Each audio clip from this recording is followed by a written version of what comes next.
श्री दुर्गा अष्टोत्तरशतनाम स्तोत्र।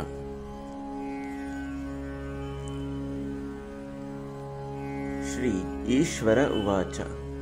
शतनाम प्रवक्ष्यामि शृणुष्व कमलानने।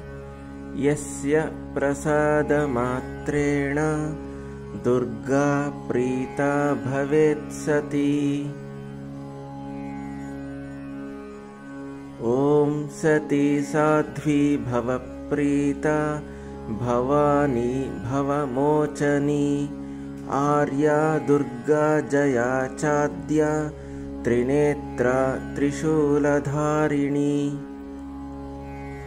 पिनाकधारिणी चित्रा चण्डघण्टा महातपः।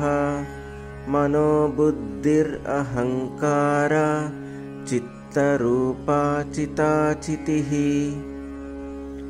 सर्वमन्त्रमयी सत्त्वा सत्यानन्दस्वरूपिणी। अनन्ता भाविनी भाव्या भव्या भव्य सदा गतिः।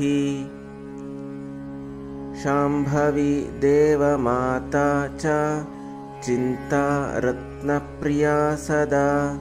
सर्वविद्या दक्षकन्या दक्षयज्ञविनाशिनी।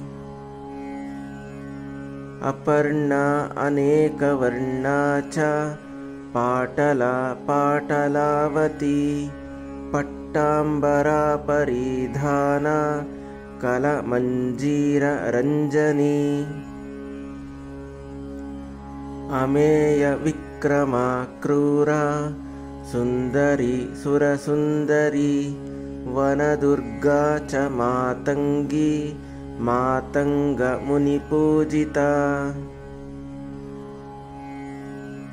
ब्राह्मी माहेश्वरी चैन्द्री कुमारी वैष्णवी तथा। चामुण्डा चैव वाराही लक्ष्मीश्च पुरुषाकृतिः। विमलोत्कर्षिणी ज्ञाना क्रिया नित्या च बुद्धिदा। बहुला बहुलप्रेमा सर्ववाहनवाहना। निशुम्भशुम्भहन्त्री महिषासुरमर्दिनी।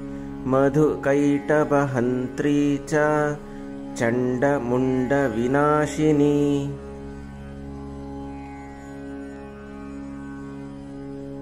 सर्वा असुरविनाशा च सर्वदानवघातिनी।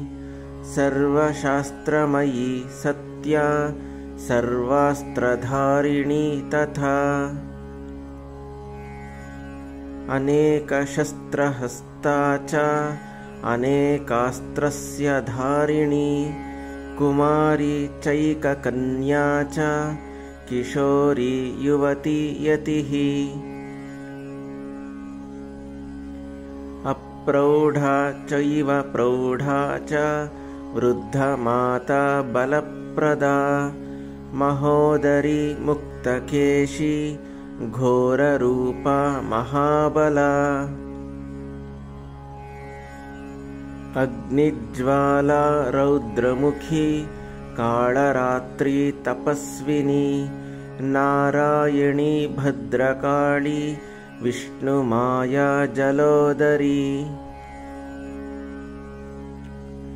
शिवधूती कराली च अनन्ता परमेश्वरी।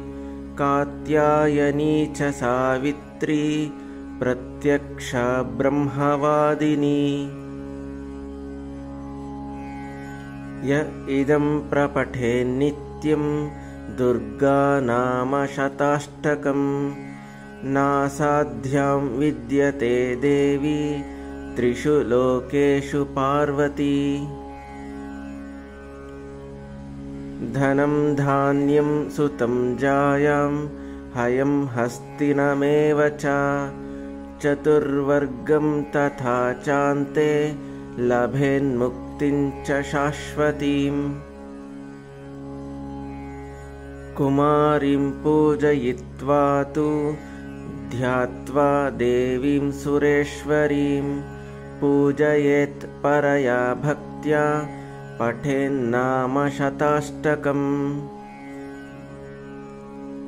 तस्य सिद्धिर्भवेद्देवी सर्वैः सुरवरैरपि राजानो दासतां यान्ति राज्यश्रियमवाप्नुयात्। गोरोचनालक्तककुङ्कुमेव सिन्धूरकर्पूरमधुत्रयेण विलिख्य यन्त्रं विधिना विधिग्नो भवेत् सदा धारयते पुरारिः। भौमावास्य निशामाग्रे चन्द्रे शतभिषां गते विलिख्य प्रपठेत् स्तोत्रं स भवेत् सम्पदां पदम्। इति श्री विश्वसारतन्त्रे दुर्गा अष्टोत्तरशतनामस्तोत्रं सम्पूर्णम्। ಧನ್ಯವಾದಗಳು।